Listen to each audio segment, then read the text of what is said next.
यहाँ पे हम फटाफट देखेंगे कि अगर हमारी कंपनी में लिस्टेड कंपनीज का भी डेटा होगा तो एलओडीआर के अंदर क्या प्रोविजंस हैं। एलओडीआर उन कंपनीज के ऊपर लागू होता है जो किसी रिकॉग्नाइज्ड स्टॉक एक्सचेंज में लिस्टेड कंपनी होती है। जैसे मान लीजिए कोई कंपनी बीएससी या एनएससी में लिस्टेड है तो उसके ऊपर section regulation 17A of SEBI LODR 2015 भी लागू हो जाएगा। Directors of listed entities shall comply with the following conditions with respect to maximum number of directorship, including any alternate directorships that can be held by them at any point of time. A person shall not be director in more than 8 listed entities effect from April 1, 2019 and in not more than 7 listed entities with effect from April 1, 2020. Provided that a person shall not serve as an independent director in more than 7 listed companies. दोस्तों regulation 17A SEBI LODR पर एक case study based question हम एक different video में cover कर लेंगे। तो अभी आप ये लीगल प्रोविजंस लर्न कर लीजिए, फिर अगर आप कमेंट करके हमें बोलिएगा तो हम एलओडीआर के ऊपर भी ऐसा केस स्टडी बेस्ड क्वेश्चन आपके साथ सॉल्व करेंगे। Notwithstanding the above, any person who is serving as a whole-time director, managing director in any listed entity shall not serve as an independent director in not more than 3 listed entity. कोई person किसी listed entity में WTD है, whole time director है या managing director है तो वो maximum 3 listed company में इंडिपेंडेंट डायरेक्टर अपॉइंट हो सकता है। For the purpose of this sub regulation, the count for the number of listed entities on which a person is a director, independent director, shall be only those whose equity shares are listed on recognized stock exchange. अब दोस्तों basically हमारे पास जो case study based question है उसमें हमने listed company का data हमारे पास नहीं है, तो हम सिर्फ सेक्शन 165 की नॉलेज से ही उस क्वेश्चन को सॉल्व करेंगे। तो देखिए यहाँ पे जो हमारे पास केस स्टडी बेस्ड क्वेश्चन है इसमें हम अमित की डायरेक्टरशिप्स का एनालिसिस करेंगे, लेकिन उससे पहले हमने जो एक्स का एग्जांपल लिया था ये एक्स की डायरेक्टरशिप का एनालिसिस भी करेंगे। एक्स को हम ये बताएंगे कि उसकी पब्लिक लिमिटेड कंपनी की डायरेक्टरशिप के लिए किस किस कंपनी को कंसीडर किया जाएगा और उसकी ओवरऑल जो लिमिट का है 20 लिमिट है उसमें किस किस डायरेक्टरशिप को कंसीडर किया जाएगा। एक्स को हम ये सलाह देंगे और अमित ने जो हमसे पूछा है कि वो फर्दर कितनी कंपनीज में डायरेक्टरशिप ले सकता है, तो अकॉर्डिंगली हम उसे उस तरीके से देखेंगे। आइए दोस्तों आप मेरे साथ इन्वॉल्व होके इस क्वेश्चन को सॉल्व करिए। सबसे पहले कैटेगरी है प्राइवेट लिमिटेड कंपनी की। तो प्राइवेट लिमिटेड कंपनी की हम ओवरऑल में इसको मेंशन करेंगे, मैक्सिमम 10 लिमिट में हम इसको काउंट नहीं करेंगे प्राइवेट लिमिटेड कंपनीज को। तो category number 2 public limited company आप देख सकते हैं यहां पर category number 2 public limited company है। अब public limited company overall limit में काउंट होगी, ठीक है, और पब्लिक लिमिटेड कंपनी 10 कंपनीज की मैक्सिमम 10 में भी काउंट होगी, ठीक है। अब तीसरी कंपनी एक प्राइवेट लिमिटेड कंपनी है जो कि किसी दूसरी पब्लिक लिमिटेड कंपनी की सब्सिडरी है। जो तीसरी टाइप की उसकी डायरेक्टरशिप है वो मैक्सिमम 20 में काउंट होगी, क्योंकि प्राइवेट कंपनी पब्लिक कंपनी की सब्सिडरी है तो वो प्राइवेट कंपनी मैक्सिमम 10 की लिमिट में भी काउंट होगी। अब फोर्थ तरह की डायरेक्टरशिप जो है, एक प्राइवेट लिमिटेड कंपनी में वो डायरेक्टर है लेकिन वो प्राइवेट लिमिटेड कंपनी किसी पब्लिक लिमिटेड कंपनी की होल्डिंग है, तो नंबर 4 मैक्सिमम 20 में भी काउंट होगी और मैक्सिमम 10 में भी काउंट होगी। और फिफ्थ तरह की जो उसकी डायरेक्टरशिप है, आइए देखते हैं, वो एक अल्टरनेट डायरेक्टर है किसी प्राइवेट लिमिटेड कंपनी में। तो नंबर 5 उसकी मैक्सिमम 20 में तो काउंट होगी लेकिन मैक्सिमम 10 में काउंट नहीं होगी। अगर एक्स अल्टरनेट डायरेक्टर है किसी पब्लिक लिमिटेड कंपनी में तो जो कैटेगरी नंबर 6 मैक्सिमम 20 में तो काउंट होगी लेकिन वो मैक्सिमम 10 में भी काउंट होगी, क्योंकि वो अल्टरनेट डायरेक्टर है किसी पब्लिक लिमिटेड कंपनी में। मान लीजिए कैटेगरी नंबर 7 की अगर हम बात करें तो कैटेगरी नंबर 7 है सेक्शन 8 कंपनी की डायरेक्टरशिप की। सेक्शन 8 कंपनी की डायरेक्टरशिप ना तो मैक्सिमम 10 में कंसीडर की जाएगी, ना ही मैक्सिमम 20 में कंसीडर की जाएगी। फर्दर है कैटेगरी नंबर 8 है, आप देखिए, डोरमेंट कंपनी की डायरेक्टरशिप। डोरमेंट कंपनी की जो डायरेक्टरशिप है, ना तो वो मैक्सिमम 10 लिमिट में काउंट होगी और ना ही वो मैक्सिमम 20 लिमिट में काउंट हो। दोस्तों, एक्स की इलस्ट्रेशन से हमने ये सीखा कि अगर हमें एक्स की पब्लिक लिमिटेड कंपनी की डायरेक्टरशिप की लिमिट काउंट करनी है तो किन किन कंपनी को हम कंसीडर कर रहे हैं, और उसकी ओवरऑल लिमिट को अगर हम काउंट कर रहे हैं डायरेक्टरशिप की, तो किस किस कंपनी को हम इसमें शामिल करेंगे। अगर आपको कोई भी थोड़ा डाउट है तो लेक्चर को थोड़ा सा पीछे ले जाके आप इसको दोबारा भी देख सकते हैं। अब यहाँ पे हमने क्या देखना है कि इस नॉलेज के थ्रू हम मिस्टर अमित को एडवाइस करेंगे, जो कि हमारा एग्जाम का क्वेश्चन है कि Amit is having directorship of following company. Nature of companies left hand side में है और number of companies right hand side में है। तो यहां हम थोड़ा सा कंसीडर कर लेते हैं। अगर हमने 20 मैक्सिमम 20 को काउंट करना है तो इस तरफ कर लेते हैं, और मैक्सिमम 10 को काउंट करना है तो इस तरफ कर लेते हैं। Public companies including 2 dormant companies, total companies 8 हैं, लेकिन उसमें से 2 कंपनी ऐसी हैं जो डोरमेंट हो चुकी हैं, तो यहां हम 6 काउंट करेंगे ओवरऑल लिमिट में, क्योंकि पब्लिक कंपनी है इसीलिए 10 में भी ये 6 को काउंट किया जाएगा। प्राइवेट, टोटल जो प्राइवेट कंपनीज है वो 10 है, लेकिन उसमें 2 ऐसी कंपनीज हैं जो पब्लिक लिमिटेड कंपनी की सब्सिडरी हैं, तो ओवरऑल लिमिट में 10 काउंट किया जाएगा, लेकिन इन 2 सब्सिडरी कंपनीज को पब्लिक लिमिटेड कंपनीज की कैटेगरी में रखा जाएगा।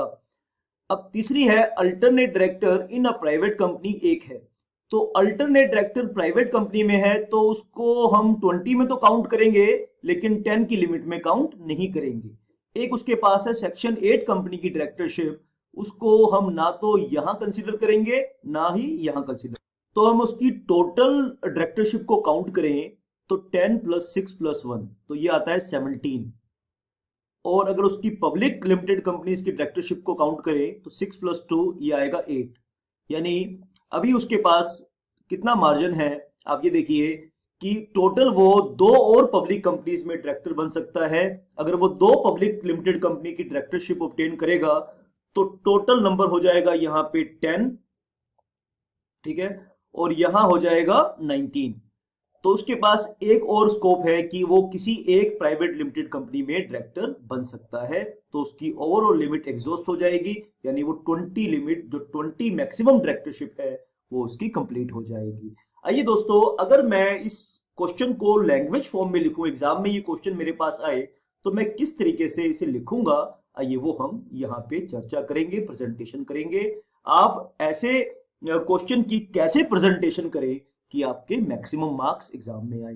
According to section 165 sub section 1 of the companies act, हम इसकी पीडीएफ डिस्क्रिप्शन में भी डाल देंगे, वहां से भी आप डाउनलोड कर सकते हैं, मेरे साथ लिख भी सकते हैं, और आप चाहे तो स्क्रीनशॉट भी ले सकते हैं।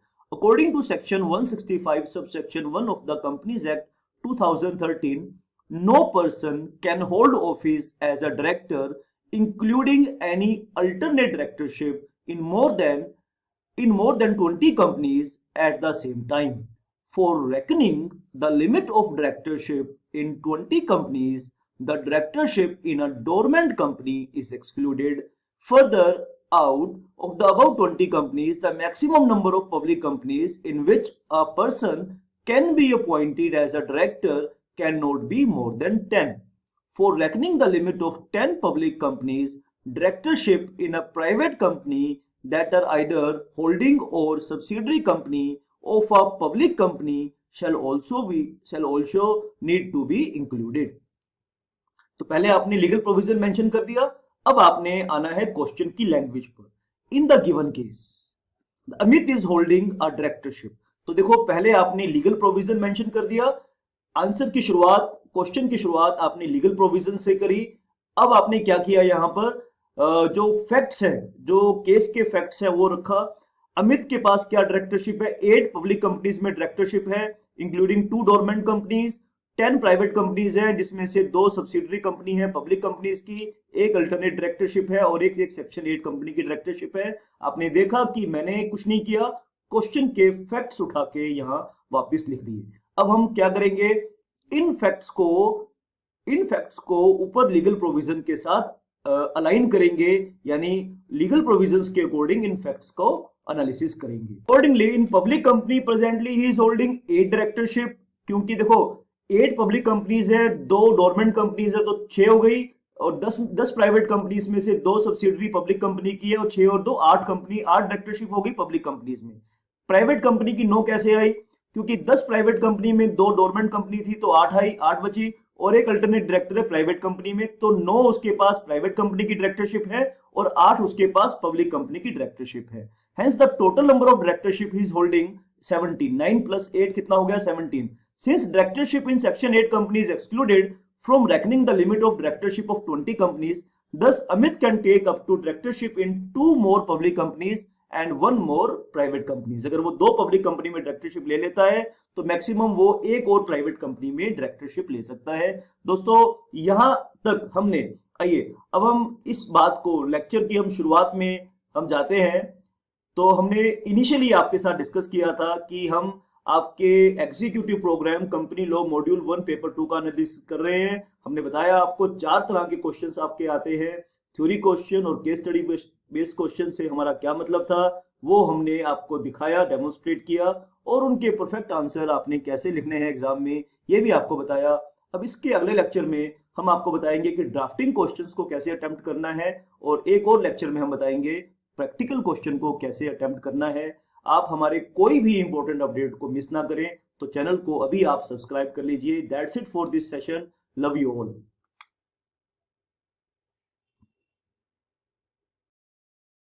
नमस्कार दोस्तों, आप सभी का आज के इस सेशन में स्वागत है। आज के इस वीडियो में मैं CS executive module 1 paper 2 company law के क्वेश्चंस का एनालिसिस करने जा रहा हूं। हम ये देखेंगे कि एग्जाम में कितनी तरह के क्वेश्चंस आते हैं और उनका परफेक्ट आंसर आपने कैसे लिखना है। तो दोस्तों स्क्रीन पे आप देख सकते हैं 4 तरह के क्वेश्चंस आपके सामने रखे जाएंगे। तो सबसे पहली कैटेगरी है थ्योरी क्वेश्चंस की। इसमें स्ट्रेट क्वेश्चन आपसे पूछेगा, कोई भी लीगल प्रोविजन आपके सामने रखा जाएगा और उसका आपने आंसर लिखना है। दूसरा कैटेगरी है केस स्टडी। इसमें एक प्रैक्टिकल सिचुएशन क्रिएट की जाएगी और आपको उस पे आपका ओपिनियन क्या है वो आपने मेंशन करना होगा। और तीसरा ड्राफ्टिंग, आपको लीगल ड्राफ्टिंग करनी है, जैसे रिजोल्यूशंस की ड्राफ्टिंग करना आ सकता है, एजेंडा, बोर्ड मीटिंग के एजेंडा की ड्राफ्टिंग करना आ सकता है, पोस्टल बैलेट फॉर्म वगैरह आपके एग्जाम में आ सकते हैं। और फोर्थ कैटेगरी है प्रैक्टिकल क्वेश्चन।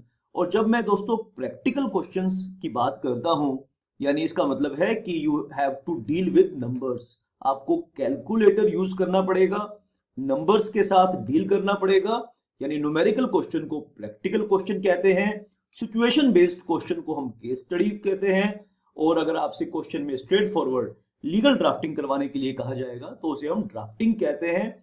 प्लेन कंसेप्ट पूछेगा, स्ट्रेट फॉरवर्ड क्वेश्चन पूछेगा तो उसको हम थ्योरेटिकल क्वेश्चन कहते हैं। अब आपके मन में सवाल आ रहा है कि इंस्टीट्यूट ऐसा क्यों करता है, इतनी तरह के क्वेश्चंस क्यों पूछे जाते हैं।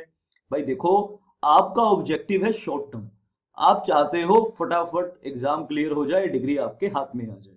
लेकिन इंस्टीट्यूट इस तरीके से नहीं सोचता। इंस्टीट्यूट की सोच है कि आप डिग्री लेने के बाद बिजनेस कम्युनिटी में कुछ वैल्यू एडिशन कर पाए, कुछ प्रॉब्लम सॉल्व कर पाए, आप अपना भी नाम चमकाए और साथ साथ आपके पेरेंट इंस्टीट्यूट का भी नाम चमकाए। तो देखो, आपको नॉलेज मिलेगी पहले पढ़कर, लीगल प्रोविजंस को पढ़ना होगा, मेमोराइज करना होगा। आपको इतनी आपके अंदर एबिलिटी और कैपेसिटी होनी चाहिए कि स्ट्रेट आपसे कोई लीगल प्रोविजन पूछे तो आप उसको लिख पाए। थ्योरी क्वेश्चंस का ये ऑब्जेक्टिव है।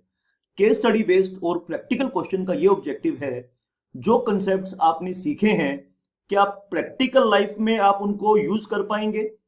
देखो, जो नॉलेज हमने गेन की है अगर हम उसको यूज ही नहीं कर पाए तो उसका क्या पर्पस है, उसके पीछे क्या लॉजिक है।